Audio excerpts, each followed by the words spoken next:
doctor. Perfecto. Entonces, tengan ustedes muy buenas tardes. La clase de hoy día es acerca de lo que son hernias y eventraciones, que es probablemente dentro de nuestro mundo de la cirugía es la tercera cirugía más común. Antes que ella están solamente la apendicitis y los problemas de litis vesicular. Entonces, cuando ustedes hagan el internado o trabajen como médicos, una de las cosas más comunes que van a ver son acerca de hernias y eventraciones, que son parecidas, pero no son exactamente lo mismo. ¿Ya? Entonces, un poquito para estudiar.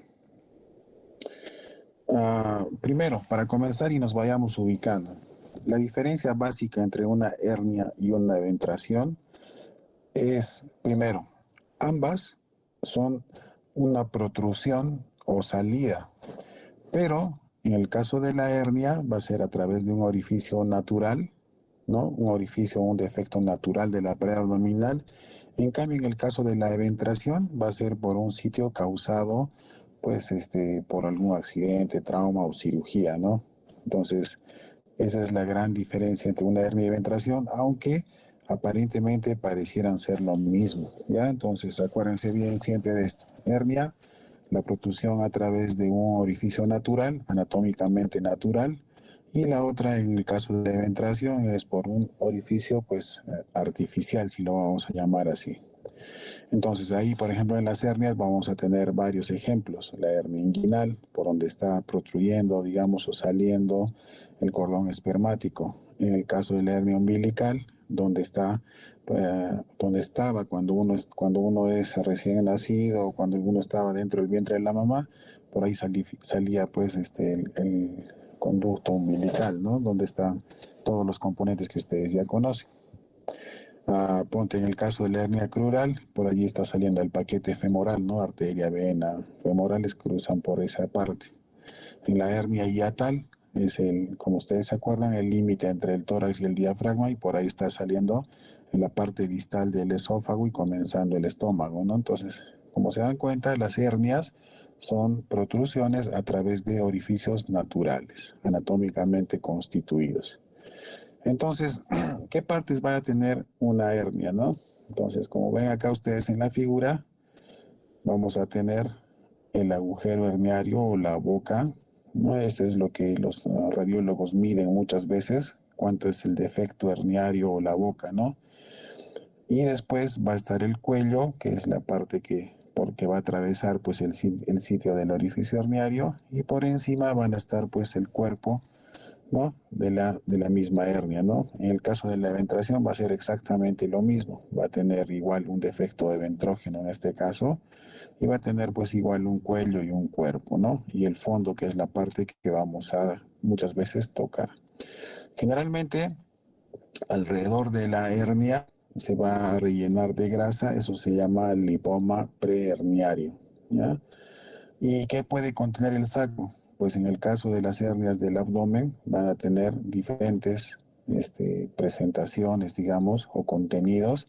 En algunos se mete el epiplon, en otros el ilion, el yeyuno, en otros puede estar metido el sigmoide, el ciego, el apéndice, el colon ascendente, la vejiga, los anexos, ¿no? O sea, cualquier cosa se puede meter acá. Más o menos, ¿qué es lo que sucede?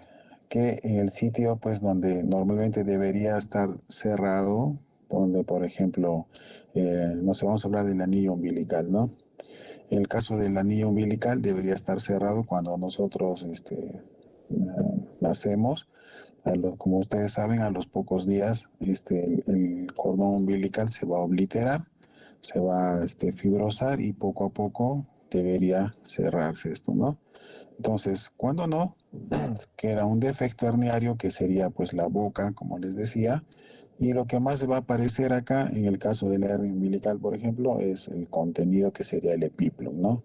Entonces, ¿cuándo va a aparecer esto? Y esto vamos a hacerlo cuando veamos factores predisponentes. Vamos a ver de que algunas cosas son las que los producen. Por ejemplo, vamos a ver cuando hagamos hernia inguinal, hernias umbilicales, hernias crurales, que hay algunos tipos de hernias que son más comunes en los varones que en las mujeres, y viceversa, ¿no? Algunas de ellas tienen que ver pues con expresiones de algunos detalles. Por ejemplo, en el caso de la hernia umbilical, en las gestantes, cuando el bebito va creciendo, va a ir aumentando el volumen del neonato o del producto, ¿no? Aumentando el tamaño, aumenta el tamaño del útero, el útero como crece va a desplazar a los intestinos, al epiplo, etcétera. Entonces la presión intraabdominal va a aumentar y va a salir, ¿no? Entonces hay algunos factores congénitos, ¿no? Dados por la edad y por el sexo. Algunos factores desencadenantes que son los que empeoran, digamos, la situación son pues la obesidad, ¿no? Cualquier cosa que aumente la presión intraabdominal, ¿no? Por ejemplo, los pacientes que son tosedores crónicos. Ustedes cuando evalúan un paciente con EPOC, que sea anciano, siempre parte de vuestra evaluación debe ser cómo está al menos la región inguinal y la región umbilical, porque, como les digo, el hecho de toser y toser va a ocasionar que uno haga a cada momento una maniobra de Valsalva, ¿verdad? Entonces, como uno va repetitivamente, va haciendo esfuerzos, pues esos sitios que ya de por sí son más laxos, más débiles, van a comenzar a protruir. En el caso de la disnea, en la constipación, ¿no? Los pacientes que son estreñidos crónicos, también cada vez que van a defecar, hacen fuerza, ¿no? Para poder defecar. Entonces eso también va a aumentar la probabilidad de hacer hernias. Los pacientes con disurias, los que pujan para orinar, entonces ahí, por ejemplo, están los pacientes que tienen hipertrofia benigna de próstata, ¿no? Varones adultos, ¿no? Que tienen problemas para la micción, porque, como ustedes saben, y muchos de ellos, normalmente casi la próstata con el tiempo va haciendo lo que se llama hipertrofia benigna de próstata, y como va creciendo, va haciendo de que para poder orinar, pues uno tenga que esforzarse, tenga que pujar, ¿no? Entonces, esos pacientes también tienen una predisposición. Y cualquier trabajo que demande esfuerzo físico, ¿no? Entonces, dentro de vuestra anamnesis también está preguntarle al paciente a qué te dedicas. Por ejemplo, los pacientes, la gente que trabaja en construcción civil, que carga cosas, o los que se dedican en los gimnasios a levantar pesas y todo eso, pues tienen una predisposición también que va a desencadenar la presencia de hernias, ¿no? Entonces, como pueden ver, hay varias cosas que están alrededor, ¿no? ¿Qué tipos de hernias hay? Pues se va a clasificar de varias formas. Van a clasificarse según su localización. Va a haber, por ejemplo, las hernias inguinales, las que salen en la región inguinal, las crurales, las que salen por el conducto crural o canal crural, las hernias umbilicales, como su nombre dice, las que salen a través del ombligo, las epigástricas, que están en la línea media supraumbilical, ¿no? Entonces, y así, va a haber diferentes, va a haber hernias en la región lumbar, hernias en la región obturatriz, etcétera, etcétera, hernias hiatales. Entonces, va a haber varios tipos de hernias según su localización. Por su contenido, como ya hemos visto, todo lo que está en el abdomen puede salirse, digamos, a través de la hernia y estar dentro del contenido, ¿no? Entonces, puede haber, uno puede pujar, y puede salir, digamos, el intestino delgado. En esos casos, si se sale el intestino delgado, ¿qué va a pasar? Se va a quedar muchas veces atrapado en la hernia misma y lo que va a causar es una oclusión, ¿no es cierto? Entonces, como el intestino se mete, muchas veces se queda aprisionado allí y en el sitio del defecto herniario o en lo que llamábamos a nivel del cuello, pues se cierra completamente y el paciente va a tener signos y síntomas de una oclusión intestinal, ¿no? En el caso del epiplo, básicamente va a tener dolor, pero sin signos de oclusión intestinal. Y así pues diferentes órganos, ¿no? Cada una va a tener incluso, va a tener un nombre especial, ¿no? La hernia del apéndice, la hernia de la vejiga, tienen inclusive nombres específicos, ¿no? En el caso, por ejemplo, de la hernia de la vejiga se llama hernia por deslizamiento, ¿no? Y así, eso ahorita vamos a ver cada cosa. Va a haber, además, va a haber hernias adquiridas, hernias congénitas, traumáticas y recidivadas. De hecho, ¿por qué he puesto traumáticas acá? Aunque ustedes dirán, pero si usted dijo que una eventración no es lo mismo que una hernia. Sin embargo, lo he puesto a propósito acá porque ustedes van a encontrar en varias bibliografías a las eventraciones con el nombre de hernia ventral. Entonces, lo he puesto allí, pero les hago la aclaración, ¿no? De que en realidad tienen diferente anatomía, digamos, ¿no? En el caso, nuevamente les digo, en el caso de las hernias son por orificios naturales y el caso de las eventraciones a través de sitios ya provocados, ¿no? Lo he puesto acá la de traumáticas porque ustedes van a encontrar en muchos libros y bibliografías que a las eventraciones las conocen como hernias ventrales, ¿ya? En el caso de hernias recidivadas, ¿a qué se refiere esto? Son pacientes que han sido operados ya anteriormente de una hernia en el mismo lugar y que por X motivos ha vuelto a salir en el mismo sitio. Entonces a eso se llama hernia recidivada. ¿Ya? O sea, si a mí me operaron de la hernia inguinal y probablemente hace unos 10, 15 años cuando no había, digamos, mucho la disposición, digamos, de mallas, recién ahora pues es bien recontra común utilizar mallas, ¿no? Cuando yo estaba haciendo el internado, la malla era carísima y era difícil de conseguir, entonces hacíamos o se hacía solamente en esas épocas hernioplastías con tensión, o sea, lo que nos van a explicar después en la próxima clase los compañeros. Cuando uno hace hernioplastías, hay dos tipos de formas de operar: las hernioplastías con tensión y las sin tensión. En el caso de las sin tensión, son aquellas en las cuales se utiliza una malla. En cambio, en las con tensión, las que son las hernioplastías que se hacían hace mucho tiempo atrás, y lo único que se hacía era suturar los espacios anatómicos que estaban, digamos, alterados, ¿no? Entonces, bueno, por ejemplo, en el caso de la hernia inguinal, nosotros teníamos que suturar el área conjunta o tendón conjunto directamente al ligamento inguinal o al ligamento crural, perdón, al ligamento de Cooper, ¿no? Entonces, en esos casos, la posibilidad de volver a salir era altísima.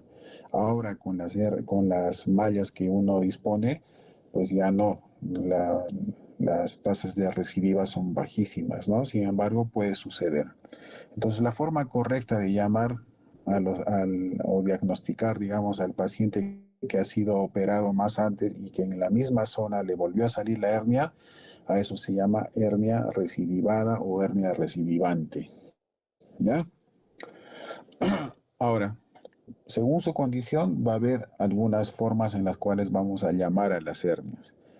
Por ejemplo, las que son reducibles, ¿no? Son aquellas en las cuales uno puede, pues como su nombre dice, reducir. O sea, uno puede agarrar, pone una hernia umbilical, se ve que sale, pero yo puedo volver a meter, ponte el epiplon, por ejemplo, que se ha podido salir de allí, lo puedo regresar, ¿no? Y no pasa nada. O sea, eso se llama reducibles o reductibles. En cambio, en las que uno no puede meter, uno no puede regresar el contenido, a eso se llaman irreductibles o irreducibles, ¿ya? En el caso de las coercibles o las incoercibles, ¿a qué se refiere? En el caso de las coercibles, es algo parecido a lo de reducibles. Uno puede meter y una vez que lo mete, no se va a salir, no va a volver a salir, digamos. O sea, el paciente está echado, yo meto el epiplo y no vuelve a salir y no pasa nada. En cambio, en las incoercibles son aquellas en las cuales uno no puede volver a meter. O sea, y además, apenas lo metes, si es que se puede, al toque se vuelve a salir. O sea, no se puede regresar el contenido a su lugar, ¿no? En el caso de las deslizadas, son aquellas, como se acuerdan, les dije en el caso de la vejiga, que es la hernia más famosa por deslizamiento, significa que dentro de las paredes de la hernia está un órgano. Como entenderán, por ejemplo, en el caso de la hernia inguinal, la vejiga que está ahí al costadito nomás comienza a protruir, pero no es que la vejiga es un órgano que no es pues móvil, ¿no es cierto? Está fijo allí. Entonces, esa no se puede meter, digamos, como contenido. pero sí puede estar como parte de las paredes de la hernia, o sea, se va deslizando, se va corriendo para el costado y va a formar parte de la pared de la hernia propiamente dicha, ¿ya? A eso se llama hernias deslizadas o por deslizamiento.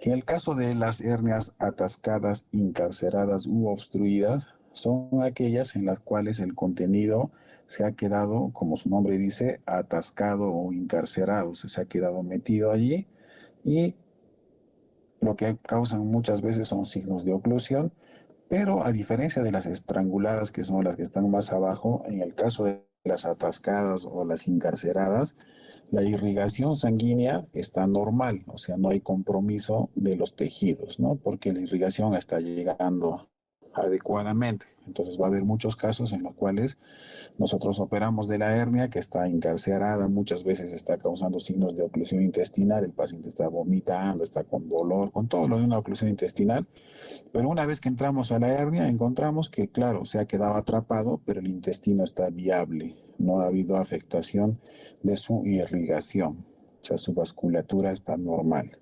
A diferencia de las estranguladas en las cuales sí existe compromiso de la irrigación de ese segmento de intestino que está metido dentro de la hernia.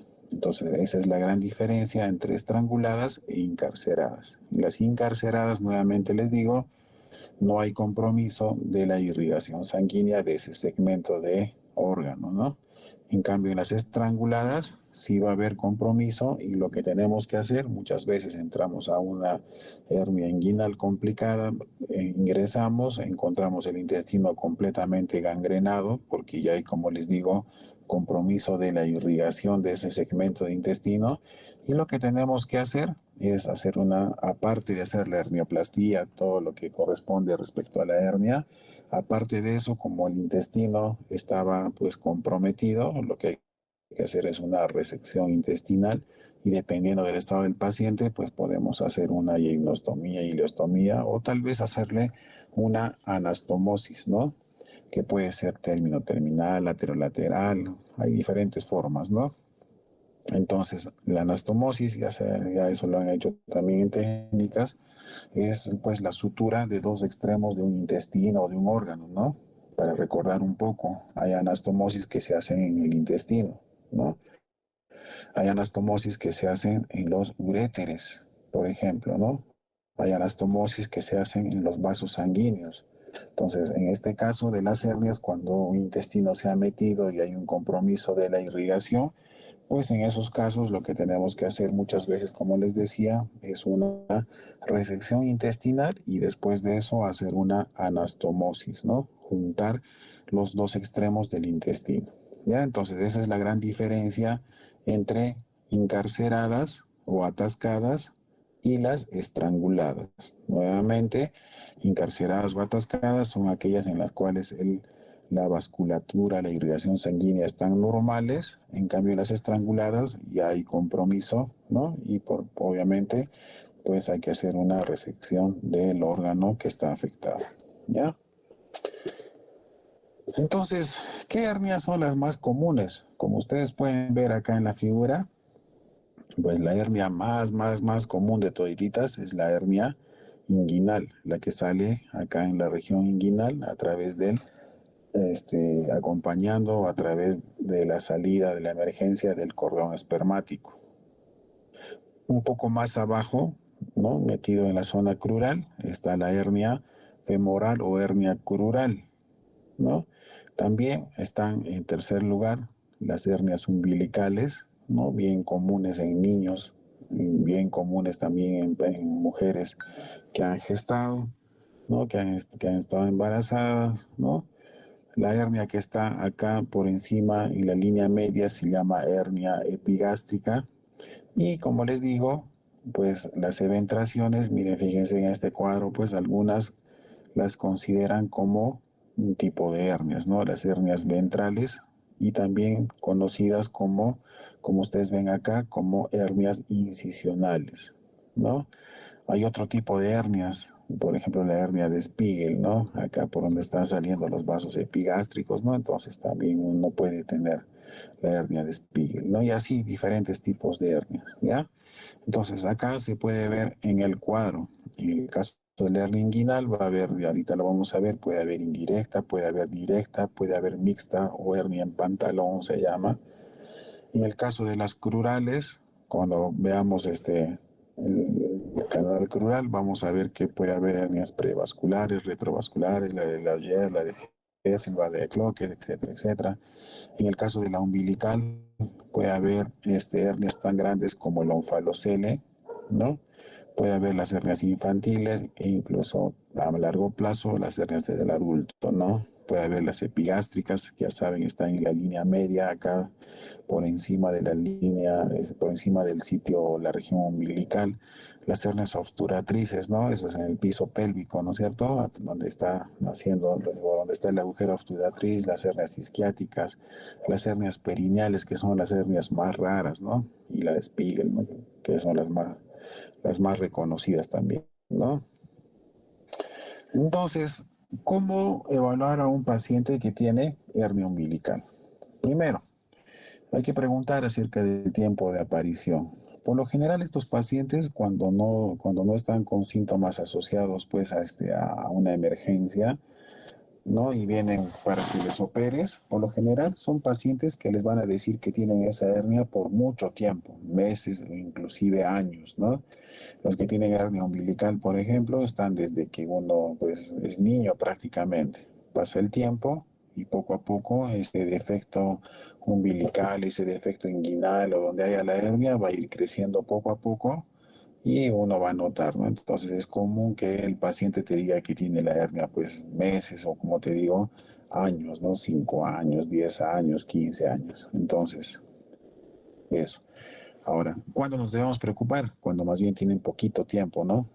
Y te cuenta el paciente, ¿no? Yo estaba tranquilo, no tenía nada y de repente ayer levanté 2 bolsas de azúcar y de repente comencé a sentir un dolor intenso acá en la región umbilical o en la región inguinal, ¿no? En el ombligo o acá en la ingle, te dicen, ¿no? Entonces ahí sí me tengo que asustar porque probablemente se haya no producido en ese momento la hernia, pero de síntomas así tan graves que nos hacen sospechar de que ese paciente está complicado también con cosas más graves, ¿no? Entonces, si el dolor es así de agudo, que aparece muy de repente, entonces yo tengo que estar sospechando mucho en una complicación como la estrangulación o el atascamiento de la hernia, ¿no? En cambio, en las crónicas, por lo general, pasan tranquilos los pacientes y lo que sienten más es una molestia, incluso digamos, rayando en lo estético, ¿no? Les comienza a incomodar ver que en su ombligo, en la ingle o donde sea,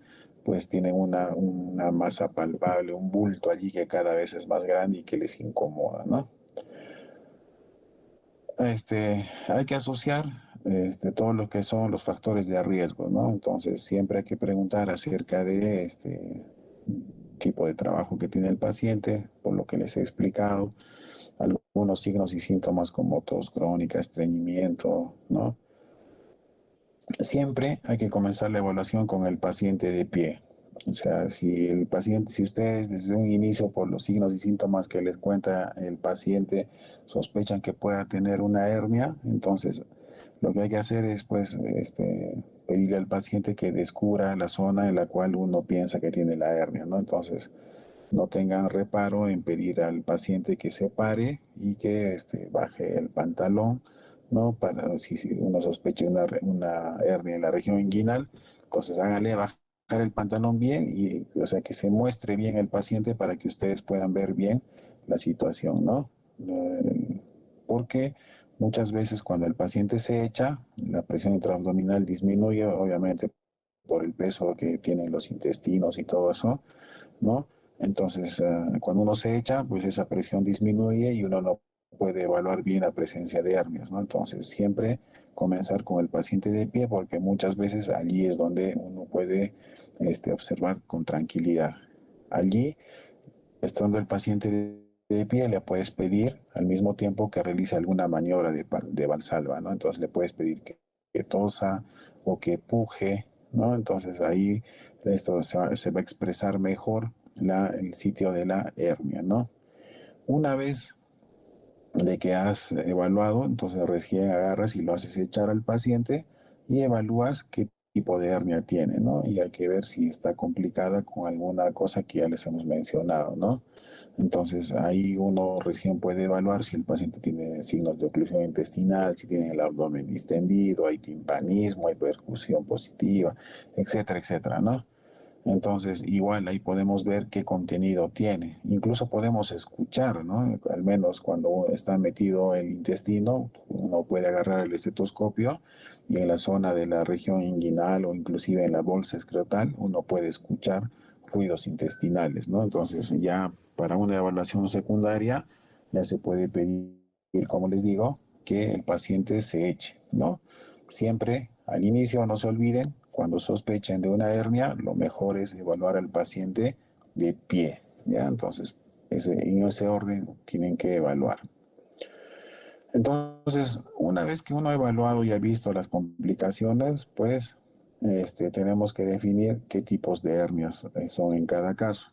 Y eso va a diferenciar entre un tipo y otro de hernia dependiendo de su localización. Por ejemplo, en la hernia inguinal, recordamos un poquito acerca de algunos términos que sí deben conocer ustedes. Y de hecho estos van a servirnos después para que podamos entender la parte de la técnica quirúrgica, ¿no?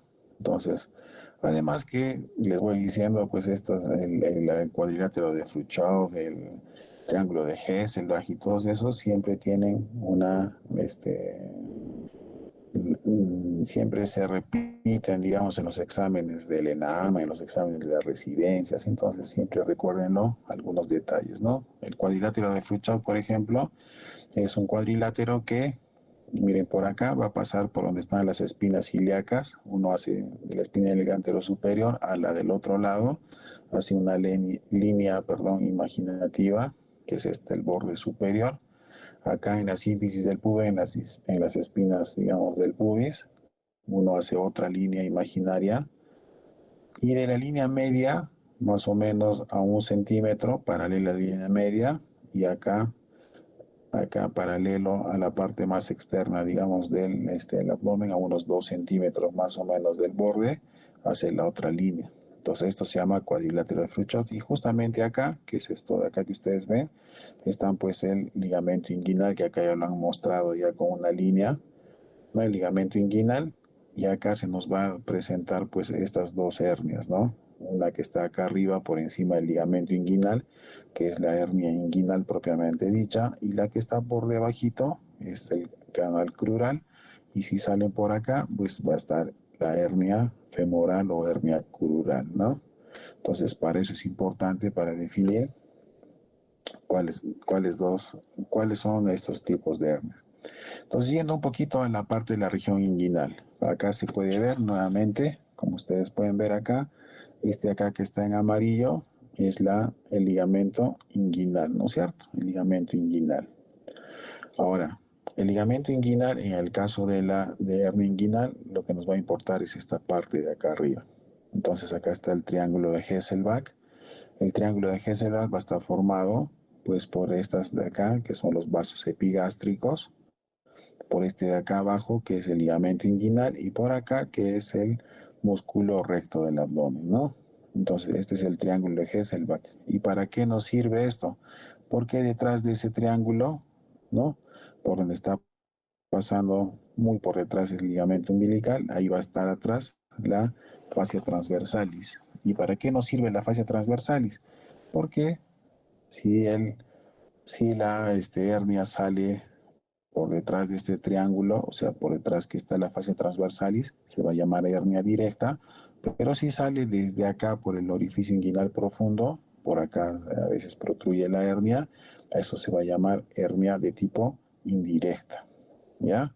Entonces, como dice acá, miren, la 1, que es la hernia inguinal directa, es la que sale por el orificio inguinal profundo. La número 3 sería pues la hernia inguinal directa, que es la que les decía antes, la que sale a través de la fascia transversalis. Y aunque no tiene nada que ver con la hernia inguinal, pues acá lo están mostrando, la que sale por acá abajo, que es el canal crural, es la hernia femoral o crural, ¿no? Entonces recordar un poco. ¿Quiénes están acá? Miren, el amarillo está en la región, es el ligamento inguinal que va a delimitar, digamos, si sale por acá arriba va a ser una hernia inguinal, si sale por abajo va a ser una hernia crural o femoral, digamos que es el límite, ¿no? Ah, sigamos. Esto es importante, ¿no? Respecto al canal inguinal. Entonces, en el canal inguinal, como ustedes están viendo, o región inguinal, va a ser pues una región por la cual está saliendo el cordón espermático, ¿no?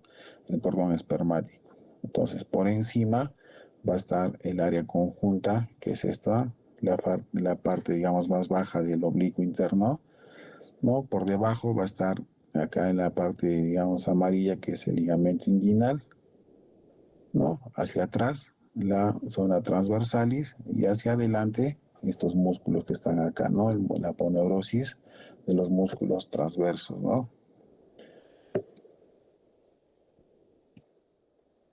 Dentro de esto está pasando el cordón espermático. El cordón espermático va a estar rodeado de un músculo, el músculo cremaster, ¿no? Esta presentación, digamos, es la que corresponde a un varón. ¿Por qué? Mientras que en el varón sale el cordón espermático, en la mujer, ¿qué va a salir? ¿Quién me dice, chicos? El ligamento redondo, doctor. El ligamento redondo, ¿no es cierto? Entonces, eso es importante.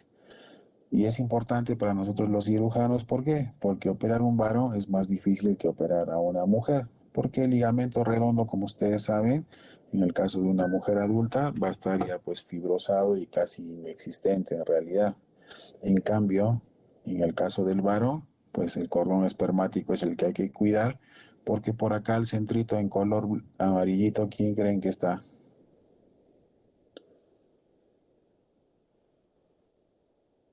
¿Qué conducto está pasando por acá, dentro del cordón espermático?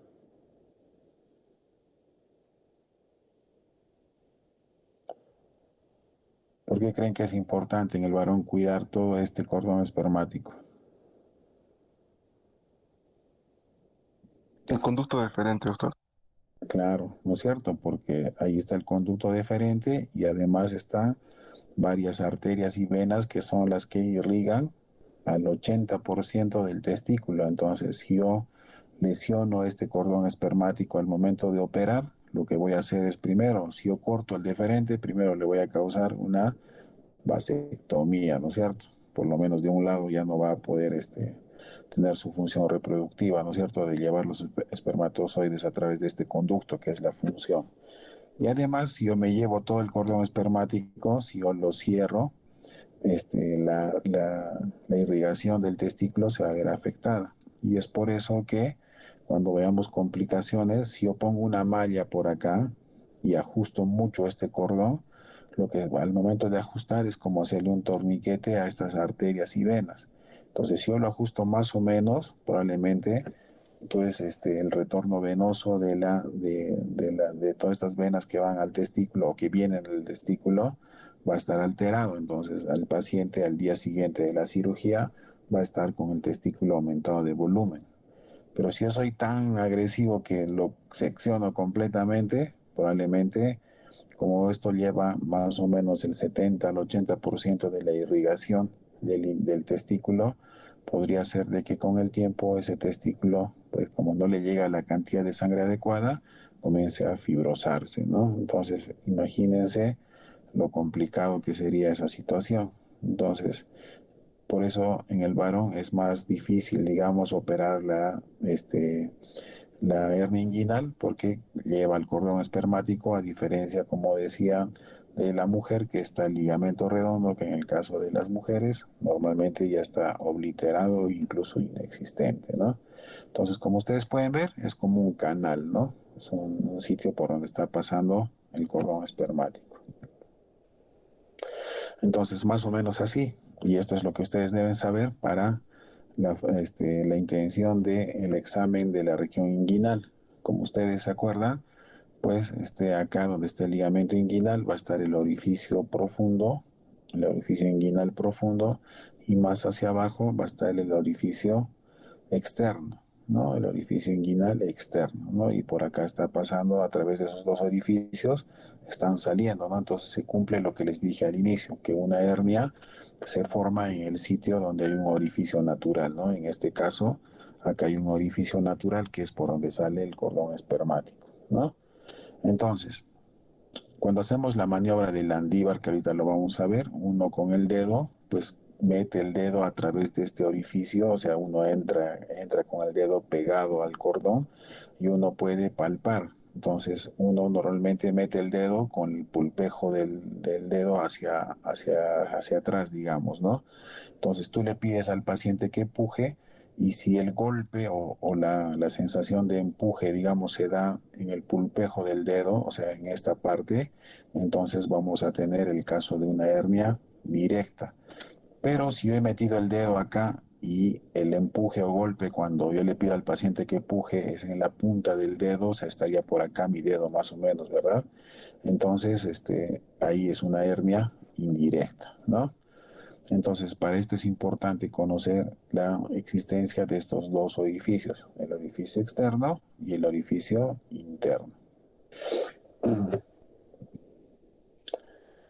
Esto es importante que ustedes sepan. Miren, lo que les íbamos comentando hace un ratito. ¿Cuál es el contenido del cordón, no? O el contenido del canal inguinal. Primero, en el caso de las mujeres, el ligamento redondo del útero, ¿no?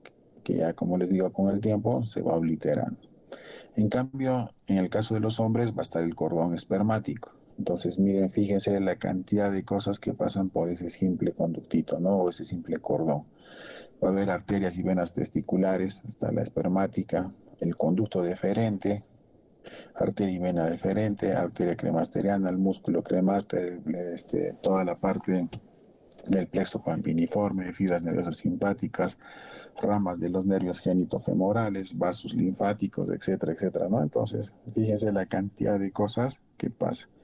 Esto es importante que sepan porque también es clásica pregunta cuáles son los componentes del cordón espermático, ¿ya? Entonces, por eso les he puesto esta diapositiva para que se acuerden de esto, ¿no? En el caso de las mujeres, ligamento redondo, en el caso de los hombres, cordón espermático con todos estos componentes. Entonces, lo que les decía más o menos, ¿no? Cuando la hernia protruye a través de la fascia transversalis, ¿no?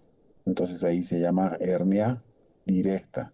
Pero cuando protruye desde el orificio inguinal profundo y sale hasta abajo, pues esa es una clase de hernia llamada indirecta. Clínicamente la vamos a diferenciar porque la hernia directa, por lo general, hay una masa palpable, pero que casi nunca, no imposible, pero casi nunca va a ir hasta el testículo, hasta la bolsa escrotal.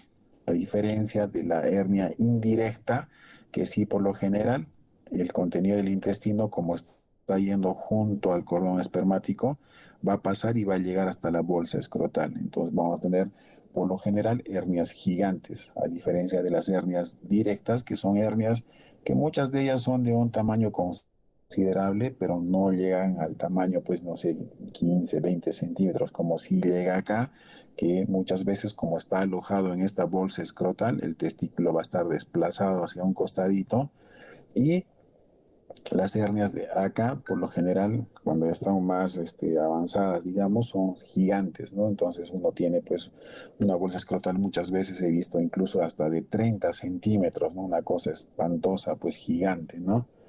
En ese caso, probablemente el testículo, por la presencia de todos estos contenidos, ¿no? Acá está, por ejemplo, metido el epiplon, está metido intestinos.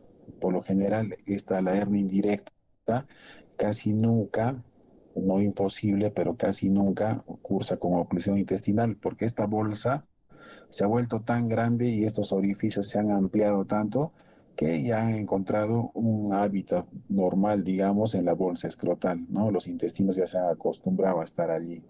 En cambio, las hernias directas son las que se complican más rápidamente con estrangulación o encarceramiento, porque no tienen toda esta bolsa para aprovechar, digamos, ¿no? Sino solamente su límite o su defecto se da solamente en la fascia transversalis, Entonces, fácilmente estas hernias se acompañan de oclusión, de estrangulamiento, de incarceración, ¿no? A diferencia de estas, ¿ya? Entonces, acuérdense, las gigantes por lo general son indirectas. En cambio, las directas por lo general son de un tamaño pues no tan grande, ¿no? Pero también existen, como dice acá, las hernias mixtas o en pantalones. Entonces, ¿qué significa eso? Que hay gente que le sale la hernia por acá y hace como una bota, digamos, y también le sale al mismo tiempo la otra hernia, por eso es que se llama en pantalón. O sea, tiene dos piernas, si podríamos llamar así, ¿no? Esta sería una pierna y acá sería pues la otra pierna. Entonces puede haber hernias mixtas, o sea, hay gente que presenta los dos tipos de hernia inguinal, directa e indirecta, al mismo tiempo. Nuevamente, no se olviden, la indirecta, la que sale a través del orificio inguinal. En cambio, la directa, que se llama retroinguinal, es la que sale de la parte posterior, pues se llama retroinguinal, y la parte posterior se llama fascia transversal. Y la hernia en pantalón, que ya saben, es la que sale al mismo tiempo, tanto por la directa como por la indirecta. ¿Cómo uno o qué cuadro clínico va a tener el paciente? ¿No? Por lo general, cuando la hernia es pequeñita, va a haber dolor en la región inguinal. ¿Por qué pasa eso? Porque como hay un defecto herniario, lo único que sale muchas veces al hacer esfuerzo es un poco de peritoneo. Y ustedes saben que el peritoneo tiene una inervación alta. Por eso es que la peritonitis duele mucho, ¿no? Ustedes, si alguno de ustedes le ha dado una peritonitis por apendicitis alguna vez, no por otras cosas, pues sabe muy bien de que la peritonitis es recontra dolorosa, ¿no? Es un paciente que viene completamente pues mortificado por el dolor porque el peritoneo, como les digo, tiene una alta inervación, ¿no? Entonces, en el caso de las hernias, cuando las hernias son pequeñitas al menos, lo que pasa es de que el paciente hace esfuerzo, no sé, levanta un peso, hace, no sé, pues un gimnasta de esos que hace un esfuerzo o levanta unas pesas de, no sé, pues como para competencia, 50, 60 kilos, 80 kilos, y hace un esfuercito, entonces el peritoneo protruye a través de la hernia y se queda pinzado. Entonces, como está así como pellizcado, va a haber dolor repetitivo pues en la región inguinal, ¿no? Entonces la clásica es, ¿no? Hago esfuerzo, o sea, el paciente te dice, hago esfuerzo y me duele, como si me pellizcaran, ¿no? Un dolorcito ahí constante. Ya no quiero levantar nada porque apenas levanto algo, me duele en esa parte.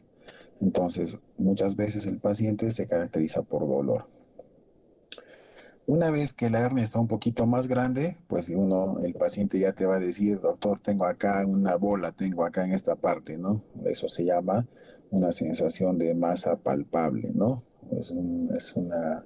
Ya el paciente dice, ¿no? Y él mismo te cuenta, cuando hago esfuerzo se me sale aún más, pero dejo de hacer esfuerzo, se regresa. Entonces con eso ya te está dando prácticamente el diagnóstico, ¿no?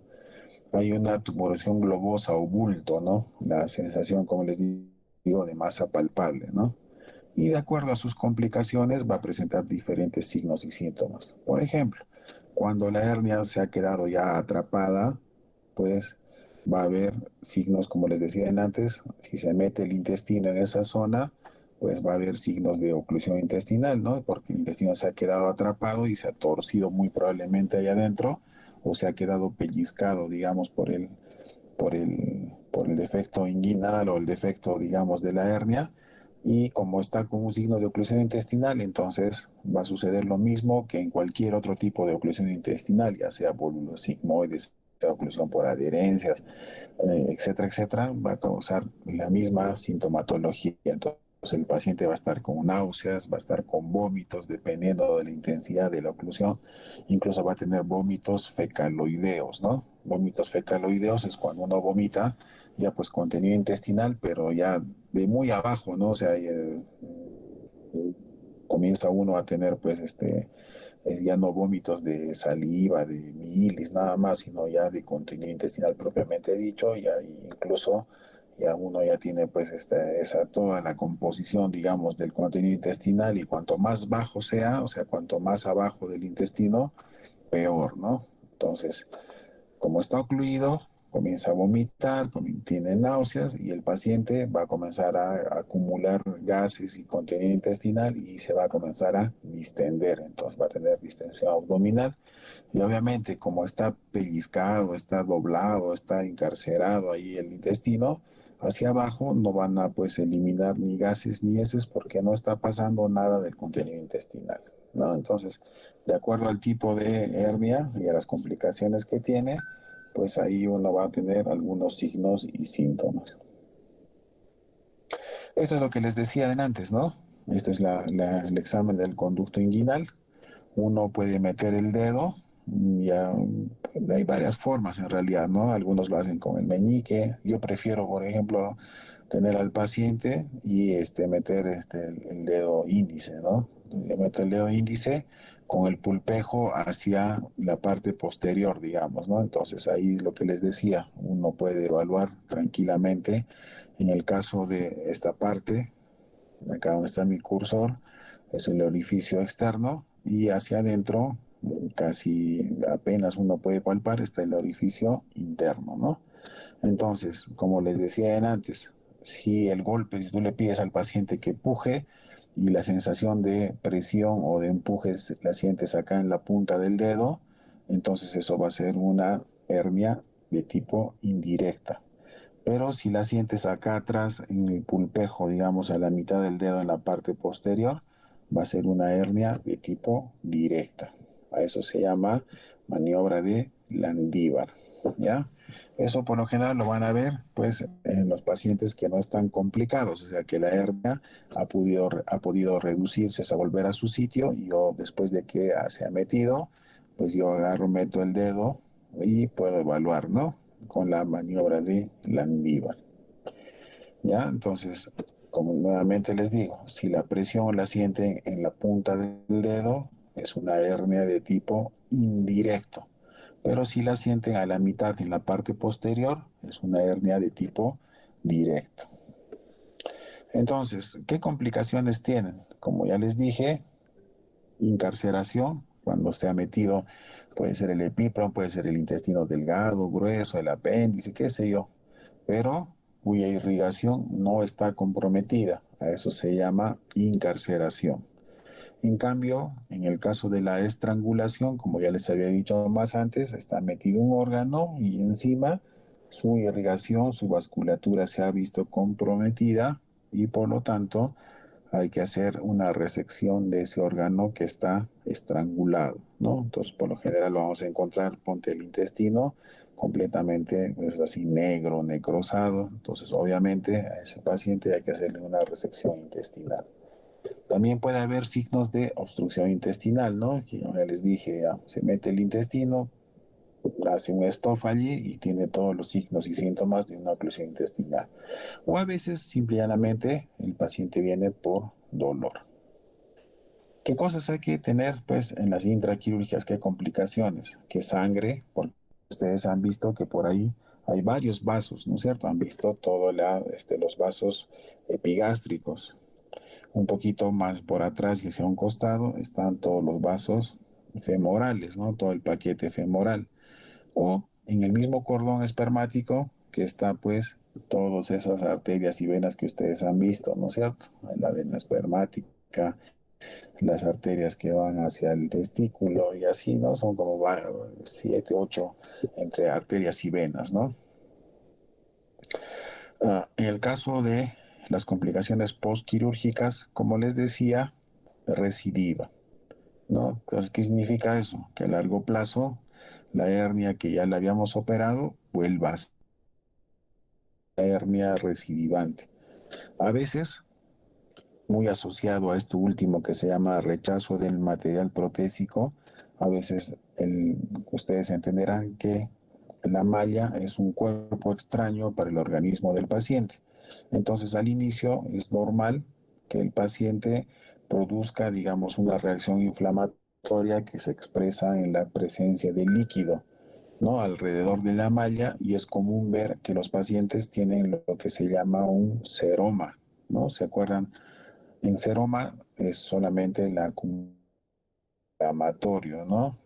que se debe pues a que uno ha manipulado, a la grasa que está en la zona también se licúa, también bota un líquido, la misma agresión de la cirugía que al momento de cortar y manipular, a veces lesionamos pequeños ganglios linfáticos o sus conductos y también por ahí sale linfa.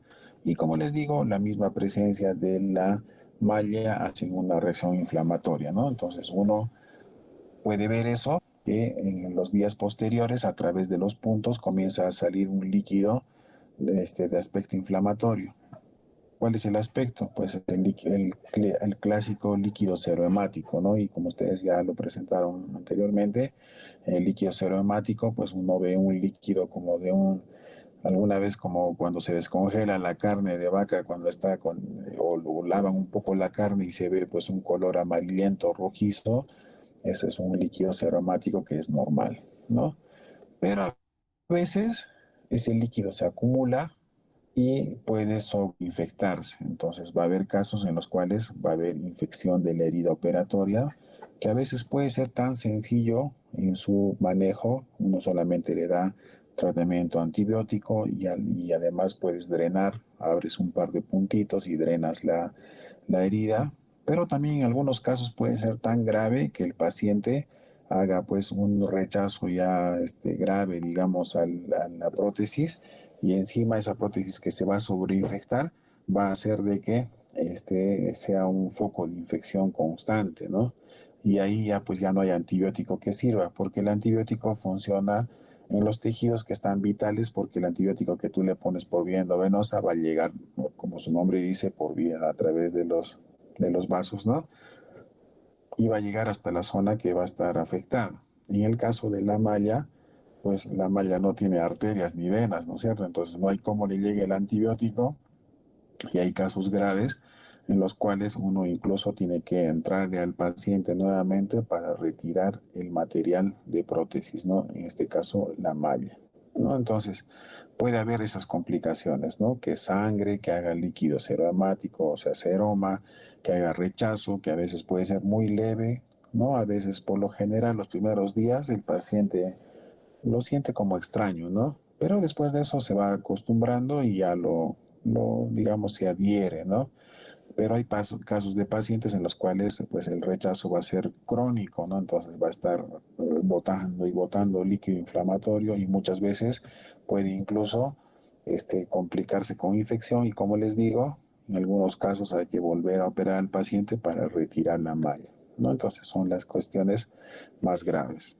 Ahora, el hidrocele, como ya les dije, ¿qué pasa? Que el paciente, al menos cuando utilizamos las cirugías sin tensión, que son las cirugías que son con malla, cuando hagan la parte de la exposición de la cirugía de la hernia, van a ver de que uno coloca la malla y a veces al momento de fijar la malla lo que hace pues es comprimir el cordón espermático en el caso de los varones, ¿no? Y al comprimir el cordón espermático están comprimiendo todos sus componentes, o sea, las arterias, venas, etcétera, que están pasando por allí. Entonces, como uno está comprimiendo, lo que hace es causar que el retorno venoso no sea el más adecuado. Y cuando no hay retorno venoso, más o menos sucede lo mismo que cuando un paciente tiene varices y se pone una media ajustada, una media que tiene una liga ahí en la parte superior. ¿Qué va a pasar? Lo va a marcar prácticamente al miembro inferior y de la zona del elástico, digamos, de la media para abajo se va a hinchar, ¿no es cierto? Entonces, más o menos lo mismo. En el caso de la malla, ajusta y lo que pasa es de que, o lo que produce, es que el retorno venoso no va a ser normal y el testículo se va a hinchar, ¿no? Para el día siguiente uno puede ver el testículo así edematizado, grande, turgente, ¿no? Entonces, parte de la evaluación del interno de medicina, por ejemplo, que es lo que ustedes van a hacer pronto, parte de la evolución o el cuidado que debe tener al día siguiente de un paciente posoperado es evaluar cómo está el testículo, ¿no? Para ver si necesitamos hacer algún procedimiento. A veces es algo ligero nada más, uno tiene que esperar, ¿no? Pero cuando ya es algo demasiado, pues, incómodo, grande, doloroso, en ese caso, incluso en algunos casos de pacientes hay que entrar a sala para volverlos a operar y muchas veces volver a soltar la malla, ¿no? O sea, soltar esa parte que está muy ajustada y hacer de que el cordón se quede así menos aprisionado, digamos, y pueda haber un adecuado pues flujo de ida y de venida de la sangre, ¿no? Al igual, acá me he olvidado de ponerle, cuando uno evalúa a un paciente postquirúrgico, así como puede ajustar el cordón espermático, también puede ajustar un paquete de arteria y vena que están un poquito por debajo y hacia el costado, que es el paquete femoral. Entonces a veces el cirujano se entusiasma mucho y pone un punto muy profundo y lo que hace en algunos casos es rasgar pues la arteria, que eso es lo peor. Cuando uno lesiona la arteria femoral, ya se imaginarán cuánto sangre ese rato, y uno tiene que buscar la arteria y repararla y todo eso. Pero a veces tan solo podemos poner la malla, ponemos un punto muy profundo a veces y lo ajustamos también al paquete femoral. Entonces se va a dar que como lo ajustamos, al igual como lo que sucedió en el cordón espermático, al ajustar el paquete femoral, también hacemos que el retorno venoso en ese lado, en el miembro superior de ese lado, se vea alterado y muchas al paciente al día siguiente está pues con ese miembro superior todo edematizado, ¿no? Entonces en ese caso hay que entrar de emergencia nuevamente al paciente para volverle a recolocar la malla, ¿no? O sea, soltar esos puntos que están muy ajustados y hacer de que ese paquete femoral se libere y pueda funcionar adecuadamente, ¿no? Entonces todas esas cosas hay que ver cuando uno hace una evolución del paciente, ver que no haya sangrado, que no esté infectado, que no haya seroma, pero también uno tiene que evaluar la calidad del testículo de ese lado y la calidad del miembro inferior de ese lado que hemos operado por esas complicaciones que puede tener, ¿ya? En el caso de suceder, como ustedes ya les dije, lo que hay que hacer es, si ustedes evalúan a ese paciente en vuestro centro de salud o puesto de salud y lo encuentran con el testículo aumentado gravemente de volumen, entonces lo que tienen que hacer pues es regresarlo al paciente de emergencia para que entre a sala, ¿no? Algunas otras complicaciones, ¿no? Al menos cuando hablamos de cirugía abierta y cirugía laparoscópica, ¿no?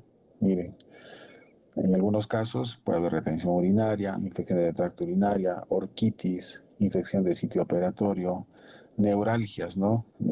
Como ustedes se acuerdan, ahí están pasando algunos nervios y algunos pacientes cursan con dolor neuropático crónico, ¿no? En este caso, cuando ustedes tengan un paciente ha sido operado, no sé, pues hace un mes atrás de hernia, de hernioplastia inguinal, y siente dolor crónico, entonces en ese caso no hay que dar un antiinflamatorio, sino más bien hay que dar un analgésico que actúe directamente sobre el sistema nervioso, o sea, el tratamiento para dolor neuropático. Entonces ahí están el más común, pues pregabalina, ¿no? La pregabalina uno le puede dar 75 miligramos, 150 miligramos, ¿no? De 25 miligramos, dependiendo pues de la intensidad del dolor, ¿no? A veces le puedes dar cada 8 horas, cada 12 horas, una vez al día, ¿no? Entonces eso uno lo va manejando, ¿no? Entonces el clásico paciente que te cuenta que hace un mes, 2 meses se operó de la hernia y que estaba bien, estaba tranquilo, pero al pasar los días comenzó a sentir un dolor pues así punzante, constante, ¿no? Uno lo revisa al paciente y encuentra pues que no hay recidiva, no hay signos de infección, no hay sangrado, no hay absolutamente nada y lo único que siente el paciente es dolor y dolor y dolor.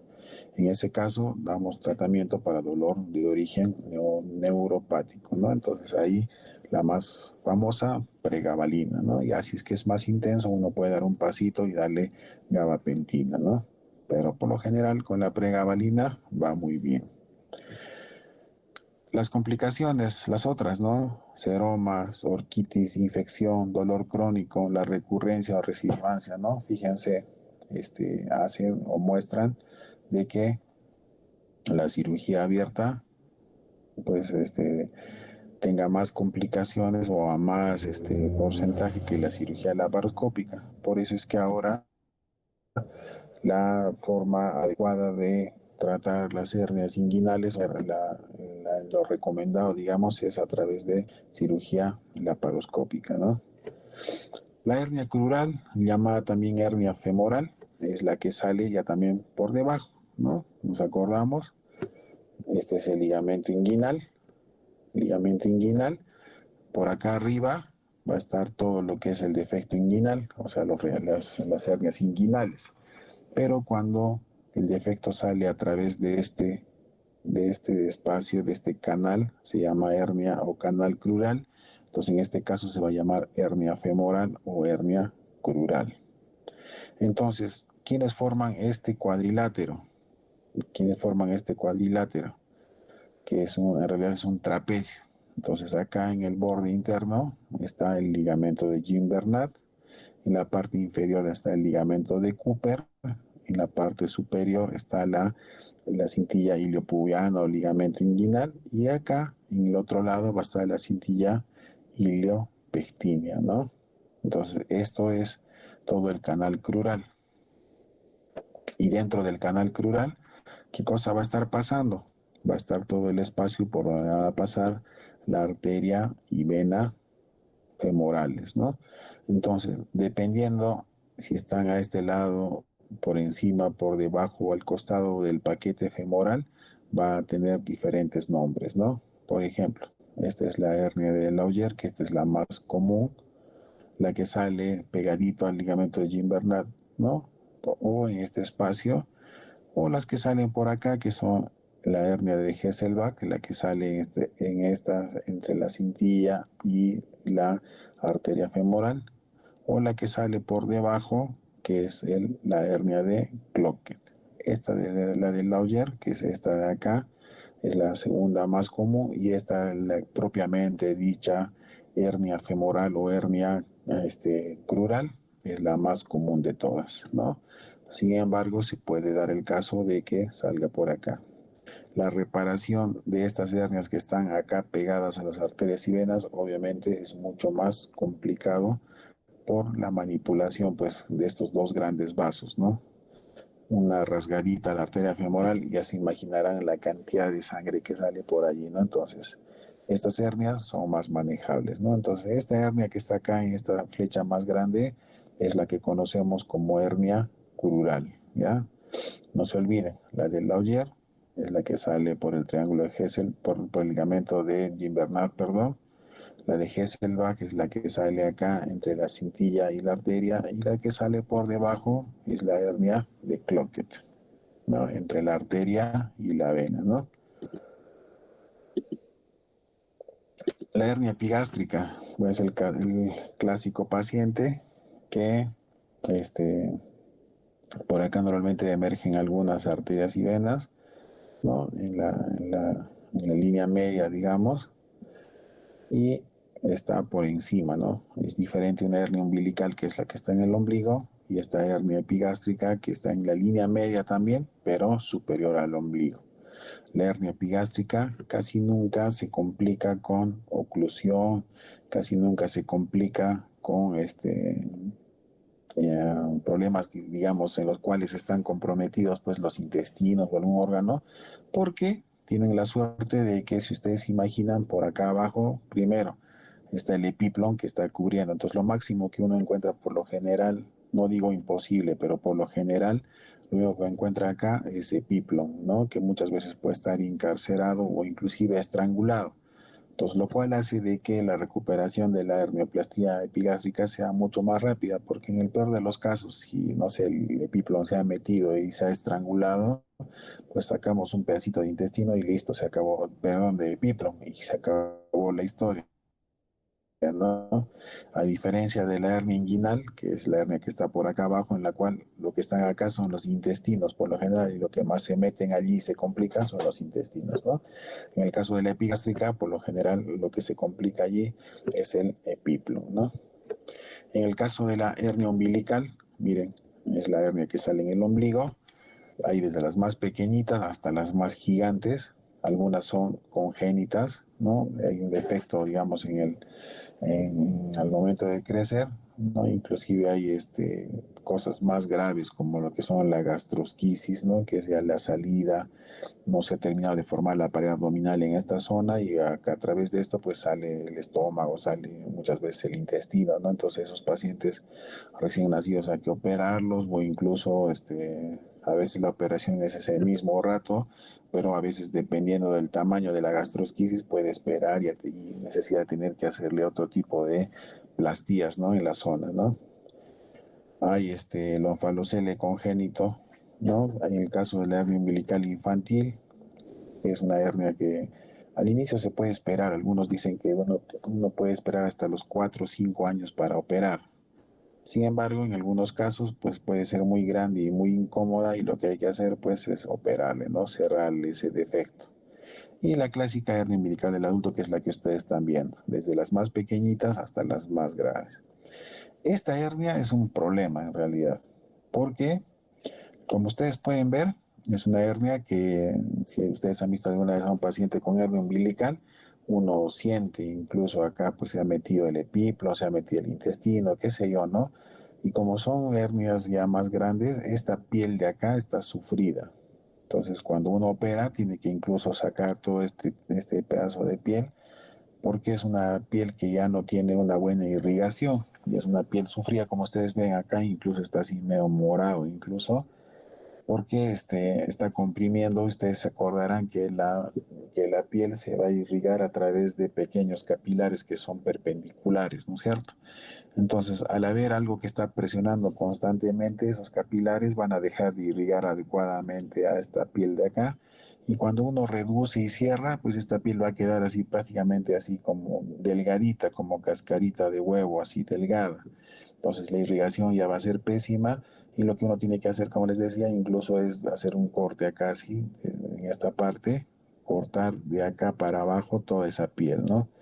¿Y por qué es incómodo? Porque una vez que uno sutura, como ustedes saben, el ombligo pues es una, ya lo hemos comentado en algún momento, es una zona que es recontra húmeda, ah, absorbe todo el sudor de la barriga acá metiéndose al final al ombligo. Es una zona que acumula mucha suciedad, ¿no? Incluso ustedes han visto algunos pacientes, uno los revisa, al menos cuando hace cirugía laparoscópica, quieres meter el trocar por ahí, pero revisas y hay suciedad que inclusive se ha calcificado ahí dentro del ombligo, ¿no? Porque no muchos tienen la costumbre de hacerse una buena higiene de la zona, ¿no?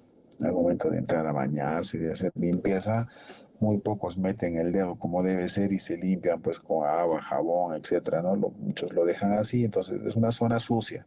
Entonces, los casos de seroma y los casos de infección de herida operatoria son mucho más comunes en la hernia umbilical que en las otras hernias, ¿no? Como en la inguinal, en la epigástrica, ¿no? Entonces, este es el clásico paciente que va a venir a ustedes con que su herida sigue botando un líquido, ¿no? Constantemente está botando un líquido inflamatorio y muchas veces, como les digo, fácilmente se infecta, ¿no?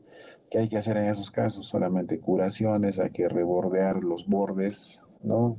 Todas esas partes que se podrían haber necrosado, hay que rebordearlas y volver a suturar poco a poco según pues, la evolución del paciente, ¿no? Entonces, esta es la clásica hernia umbilical. En el caso de la hernia umbilical, igual se puede operar o se debe operar. Si está metido el intestino y está estrangulado, pues hay que hacer resección intestinal, como ya les dije, igual que en la hernia inguinal. Pero si no, uno solamente reduce, o sea, mete todo el contenido y lo que hace es, como la aponeurosis es el problema, uno puede suturar la aponeurosis. En este caso también puedes utilizar malla y hay dos formas de operar con malla. Una es en la cual dejas la malla por encima de la aponeurosis, eso se llama malla supraaponeurótica, ¿no? O sea, va a estar solamente la piel, el tejido celular subcutáneo y la malla, y por debajo va a estar pues la aponeurosis, ¿no es cierto?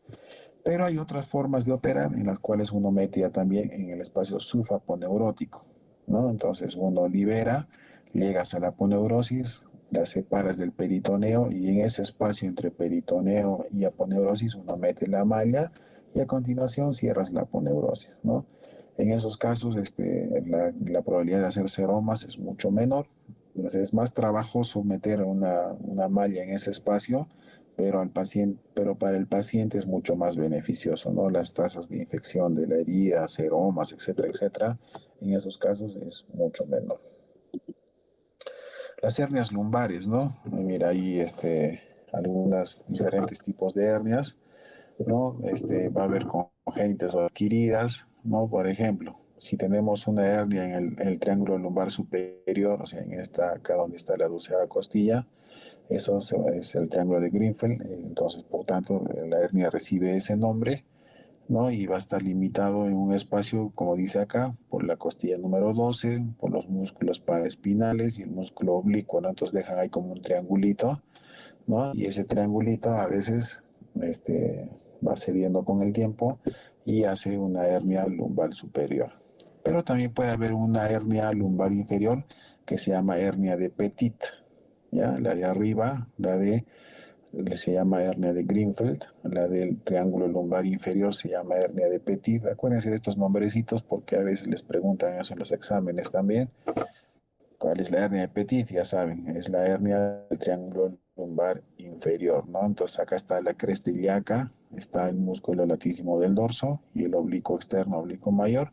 Igual dejan un triangulito y ese triangulito va, por X motivos va cediendo y por ahí sale pues el contenido, ¿no? En este caso, obviamente no va a salir por allí contenido, intestinos, nada, porque como entenderán, la cavidad abdominal anterior, ahí están contenidos los intestinos y los órganos, en cambio acá atrás, pues solamente están los órganos eh, del retroperitoneo, ¿no? Entonces ahí están los riñones, ¿no? Y los grandes vasos, ¿no? Por lo general lo que sale o contiene la hernia de Petit solamente es grasa, ¿no? Entonces igual uno hace esfuerzo, sale, empuja, es cierto, pero va a empujar a la grasa perirrenal en especial, ¿no? Y que sale a través ya sea de este triángulo de acá, o sea, este triángulo, y lo que causa por lo general solamente es dolor, ¿no? Como no hay un órgano así que esté metido allí, no va a haber otros síntomas más que en especial dolor, ¿no? El diagnóstico, ¿cómo se hace? Se puede hacer por ecografía, pero también se puede hacer diagnósticos con TAC.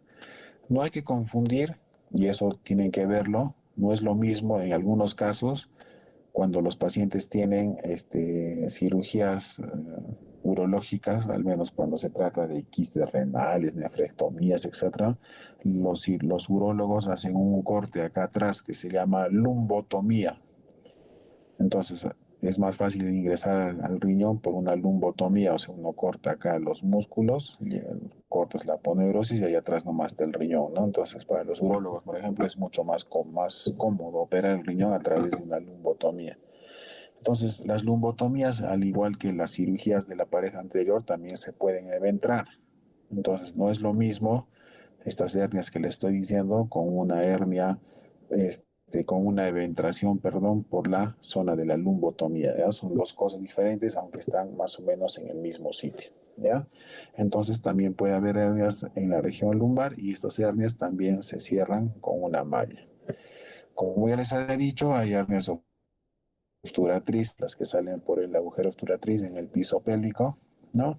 Estas son bien raras, pero más difíciles de operar también porque operar estas de acá arriba, las de la región inguinal, crural, son chéveres. En cambio en esta tienes que entrar, levantar prácticamente o despegar toda esta zona que está en contacto con el hueso, llegar y ahí poner una malla, ¿no? Entonces, igual, se hace el diagnóstico, se hace con tomografía, ¿no?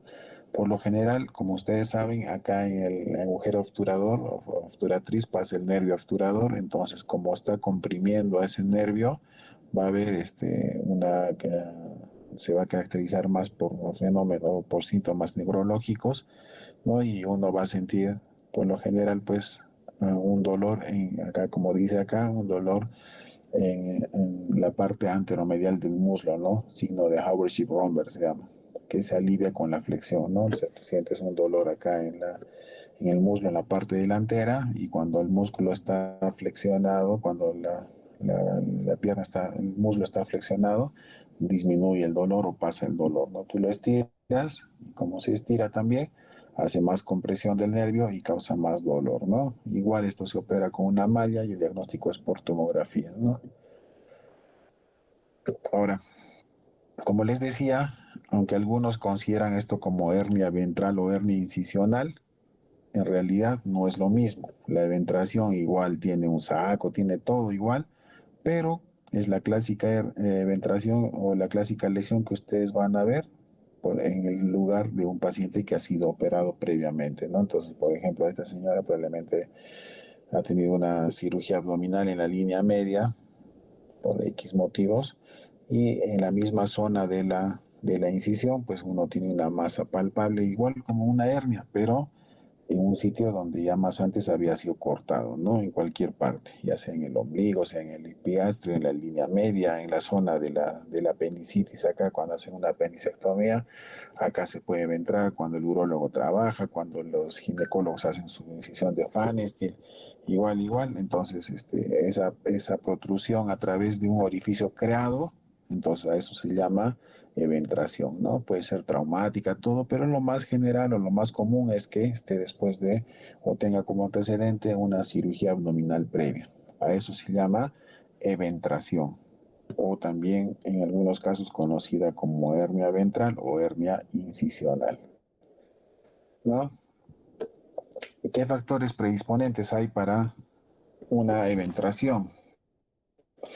Primero, si haces una herida mediana y el paciente es obeso, como adentro está todo así gordo, sus intestinos son aumentados de volumen, su epiplón es gigante, hay grasa preperitoneal abundante, entonces obviamente la, la herida va a sufrir, no va a cicatrizar adecuadamente y con el tiempo va a presentar una eventración. Los ancianos, ¿no? Porque ya tienen los músculos y los tejidos, ya pues como todo envejece en la vida, igual los músculos, la saponeurosis se vuelven más laxas y entonces también un factor predisponente es la ancianidad. Los pacientes anémicos y desnutridos también, ¿no?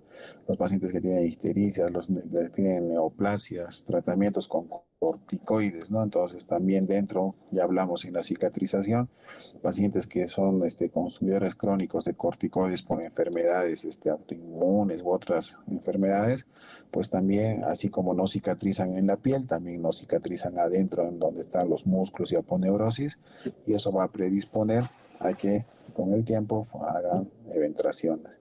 Las insuficiencias respiratorias, ¿no? Los pacientes tosedores crónicos, los pacientes igual como en la otra, los pacientes que hacen maniobras de Valsalva cada rato, que levantan pesos, que son estreñidos, los pacientes con EPOG, etcétera, van a ser también un factor predisponente para eventraciones. Es por eso que a los pacientes que son sometidos a cirugías con corte se les recomienda que por lo menos unos 2 a 3 meses no hagan esfuerzos, no levanten pesos y eviten cualquiera de estos factores predisponentes, ¿no? Los pacientes que se han sido operados por peritonitis y que han hecho infección del sitio operatorio también tienen una predisposición a hacer eventraciones. Los pacientes con carcinomatosis que tienen ascitis severas, porque la ascitis se va juntando, va llenándose de líquido y va buscando el camino más fácil, que es el paciente que lo han operado por X cosas, ¿no? Por una apendicitis, por una colecistitis, qué sé yo, y para su mala suerte cursa con ascitis, no solamente por carcinomatosis, sino a veces pacientes con cirrosis hepática, por ejemplo, va a ser de que la ascitis primero comienza a llenarse y comienza a empujar y comienza a buscar el sitio más fácil por salir, que es la herida, ¿no? Entonces la herida no cicatriza bien y con el tiempo hace eventraciones. Los posoperatorios con vómitos y la infección del sitio operatorio, ¿no? Si el paciente está al día siguiente está vomita y vomita, obviamente está haciendo fuerza y fuerza y fuerza, o está que tose y tose y tose, entonces igual la cicatrización se va a ver alterada, ¿no? Los dependientes de la técnica quirúrgica, ¿no?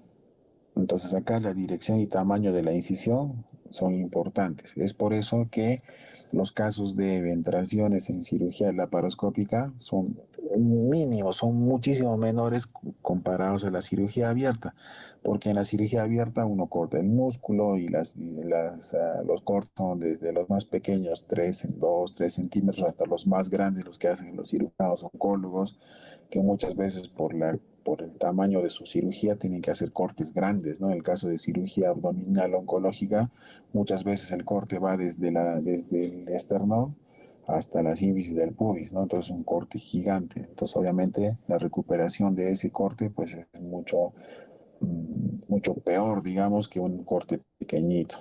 La dirección.